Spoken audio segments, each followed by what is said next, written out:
Aujourd'hui, nous allons parler du mica.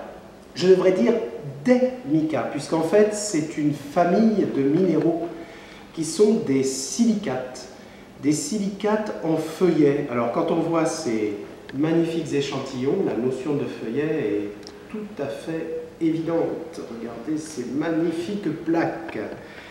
Et d'ailleurs, ce débit en petites plaquettes, en petites lamelles, en petits feuillets, eh bien, on l'a utilisé pour plusieurs usages. Si l'on arrive à détacher des feuillets suffisamment fins, on a quelque chose de transparent, de translucide. Le verre de Moscou, c'est le nom d'un minéral mica, la muscovite.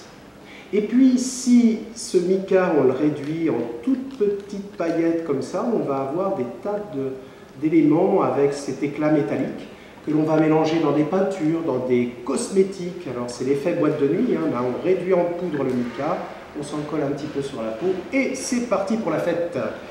Alors une autre utilisation du mica, c'est comme isolant électrique. Par exemple, on prend un petit morceau ici, on va pouvoir l'insérer dans les composants électriques.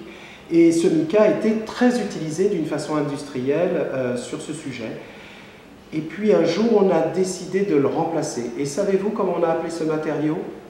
Formica, à la place du mica. Voilà un matériau qui a connu un vif succès dans les composants électriques, mais aussi et surtout comme matériau pour faire des meubles, pour faire des cuisines, celles de nos grands-pères. Et aujourd'hui, le formica est revenu à la mode. Alors, on pourrait parler aussi de cette structure en feuillet qui est tout à fait étonnante. Regardez un peu l'intimité de la matière, mais ceci est une autre histoire.